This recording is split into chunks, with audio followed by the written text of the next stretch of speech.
皆さんご機嫌いかがでしょうか。本チャンネルでは数式モデリング技術の重要性を啓蒙する動画を配信しています。今回の動画では最高内に固定化した酵素による反応のデータプロットの特徴についてお話しします。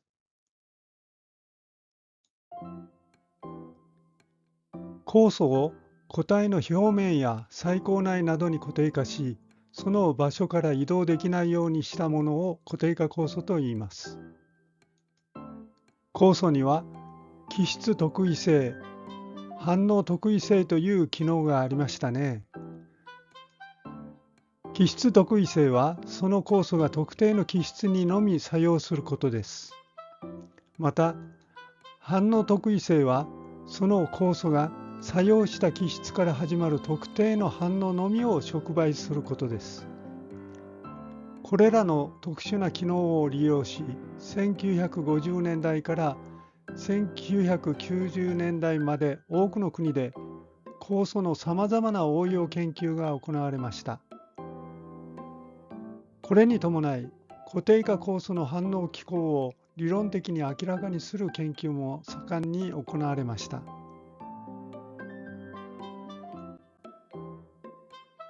皆さんは有利酵素反応、すなわち水溶液に溶解した酵素による反応が1式のミカエリスメンテン式で表されることを知っていますね。本式は時刻 t における基質濃度 S が変化する速度を1回微分方程式の形で表します。回数が1なので特殊解が得られるようにするには1個の条件が必要です。ここでは2式で示すように反応が始まる時刻 t イコール0において基質初濃度が S0 であるとします。この式を初期条件として1式を解けば基質濃度の時間変化がわかります。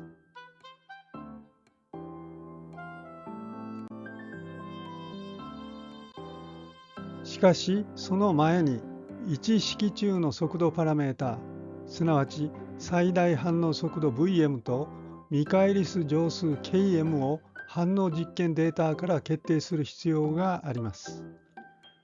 このため、まずさまざまな基質初濃度 S0 に対して反応初速度 V0 を測定します。これにより次のような実験データのセットを入手します。1式における反応初速度と基質初濃度の関係は次式で与えられます。速度パラメータを決定するため3式を4式のように変形します。これに前述の実験データを適用し、縦軸に S0÷V0、横軸に S0 を取りプロットを行います。このプロットは直線になるので、その勾配と切片から簡単に速度パラメータを決定することができます。それでは同様の作業を固定化酵素反応において行ったら、そのプロットの形状はどのようになるでしょうか。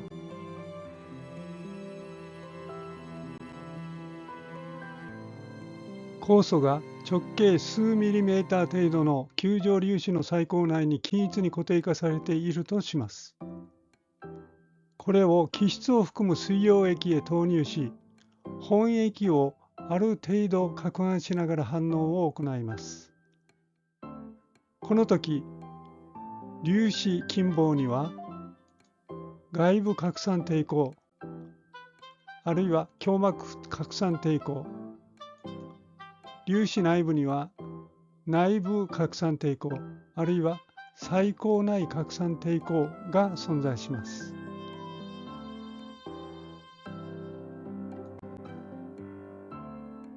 単体の形状が平板、円柱、球に対して一般化された微分方程式はこのように与えられましたね。式中の記号については前の動画を参照してください。いつものように計算結果を効率よく示すため、式の無次元化を行います。これにより実式が得られます。本反応形には無次元変数として液本体すなわち単体外の水溶液における基質濃度 SB を基準とする無次元基質濃度および無次元距離、また無次元パラメータとして仕入れモジュラス、ビオ数およびミカエリス乗数を基準とする無次元基質濃度が含まれます。水溶液が十分に混合された状態では外部拡散抵抗を無視できるので、液本体における基質濃度 SB は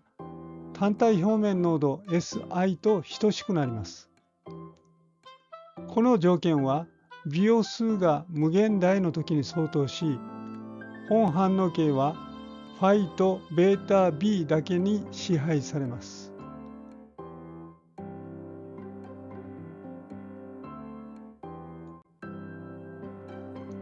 有利酵素反応形と同じように、さまざまな基質諸濃度に対して反応初速度を測定します。固定化酵素反応はミカエリスメンテン機構に基づき起こりますが、その反応速度は1式には従いません。固定化酵素反応速度式は1式に前の動画で説明した触媒有効係数 EF をかけた13式となります。ここで式中の基質濃度には液本体での SB を使います。これは酵素反応が起こっている場所の基質濃度と測定が可能な単体外の基質濃度が異なるからです。11式において反応初速度 V、V0 と基質初濃度 SB の関係は実式となります。12式を有利酵素反応の場合と同様に変形すると13式が得られます。13式は一見直線を与えるように見えますが、計算線は曲線となります。なぜならば EF が基質濃度により変化するからです。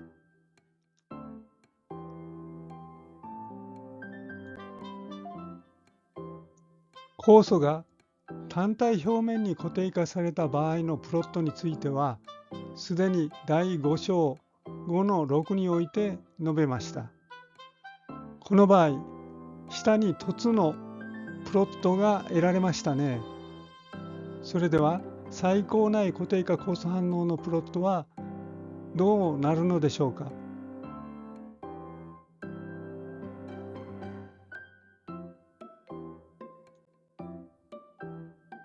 計算結果を効率よく示すため、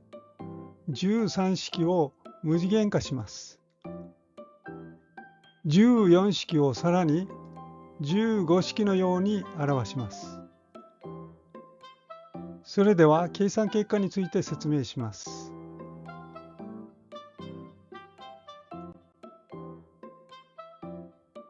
この図は15式に基づくプロットを示したものです。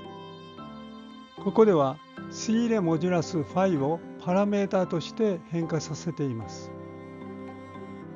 Bi が無限大なので外部拡散抵抗は存在しません。φ は内部拡散抵抗、すなわち最高内拡散抵抗の大きさの尺度です。φ が1よりも小さいならば内部拡散抵抗は十分に小さく、それの反応速度への影響はほぼ無視することができます。よってφが1よりも小さい時の計算線は無次元基質濃度の全域にわたり、赤で示す内部拡散抵抗が0の時の直線に近くなります。φが大きいほど計算線は直線から離れ、上に大きく凸の形を呈しています。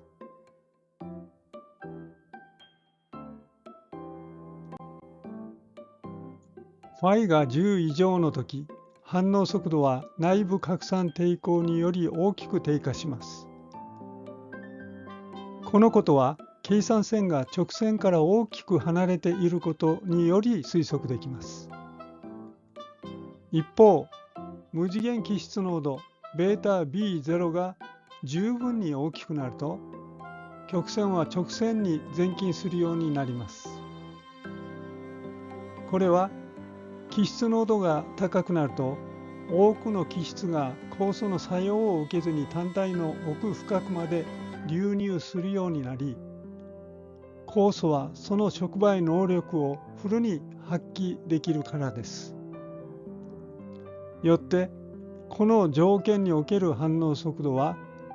酵素が有する最大の反応速度に近くなります。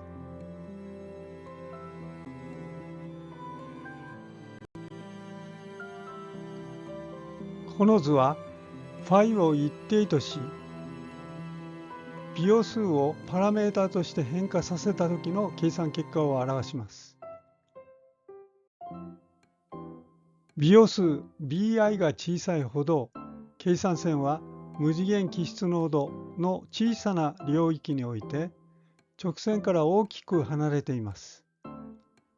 これは外部拡散抵抗、すなわち胸膜拡散抵抗が大きいため、単体表面濃度が液本体濃度よりも低くなっていることによります。無次元基質濃度の増加とともに、計算線は直線に近くなります。これは基質濃度の増加により単体表面濃度が高くなるからです。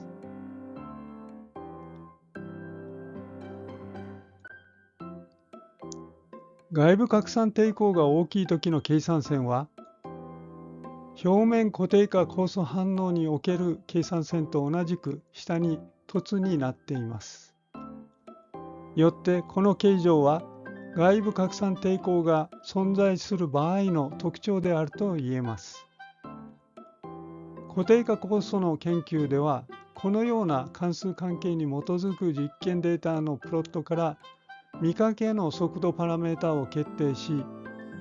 有利酵素反応の値との違いが検討されました。次回からは、見かけの速度パラメータに対する数式モデリングの話を始めます。